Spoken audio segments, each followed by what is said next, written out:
संकटा माता की कहानी। किसी गांव में नंद भौजाई रहती थीं और भौजाई ने सुहागलें की और अपनी नंद को नहीं बुलाया। नंद अपने मायके की लाज रखने के लिए दरवाजे पे आके खड़ी हो गई और जब सारी सुहागलों ने भोजन कर लिया तो उनकी पत्तल का जूठन उठा के उसने खा लिया। उसने कहा, मेरे पास तो कुछ भी नहीं है।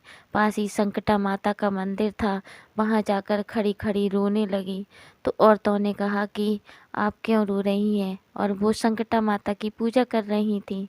तो उन्होंने कहा, आप चिंता नहीं करो, आप भी व्रत रखो, आपके पास भी सब कुछ हो जाएगा। तो उसने संकटा माता का संकल्प करके व्रत रख लिया। उसके पास कुछ भी नहीं था। पहली शुक्रवार को जैसे ही उसने व्रत रखा, उसके पास जल के लिए लोटा, पूजन की सामग्री, सब कुछ हो गया। संकटा माँ की कृपा से जैसे उसने व्रत रखा, उसके पास धन्य धान्य वैभव बढ़ता ही चला गया। एक दिन उसने अब सुहागने की संकटा माता की, तो अपनी भौजाई को भी बुलाया। और जब उसने अपनी भौजाई को बुलाया तो उसने अपने भौजाई ने अपने बच्चे को भेजा कि इनके पास खाने तक तो था नहीं, अब ये कहाँ से सुहाग लेकर रही। तो बच्चा उनके घर देख के आया, बोला, माँ, उनके यहाँ तो भंडारा जैसा हो रहा है, हलवाई लगे हैं, खूब धन धान है। तो यहाँ पे अपने पति और ससुर से लड़ने लगी कि बहन को ढो ढो के दे दिया। तो उन्होंने पति ने कहा, नहीं, मैंने तो कुछ नहीं दिया। तो अब वो चली गई। अब इनकी भौजाई ने सुहागनें की तो अपनी नंद को बुलाया।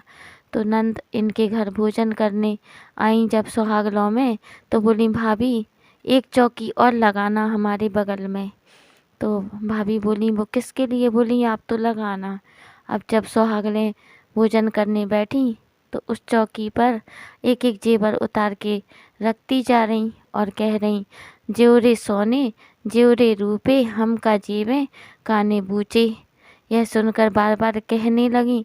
तो भौजाई बोली, दीदी, आप ये क्या कह रही हैं? तो बोली, सच तो है भौजाई, जब हमारे पास ये सब नहीं था तो तुमने हमें नहीं बुलाया था सुहागलों में, और आज हमारे पास ये सब है तो आपने सम्मान के साथ हमें बुलाया। तो भौजाई नंद के चरणों में गिर गई और क्षमा मांगने लगी कि हमें क्षमा कर दो। जैसा संकटा मैया ने उनको दिया वैसा सबको दें। बोलो जय संकटा महारानी की।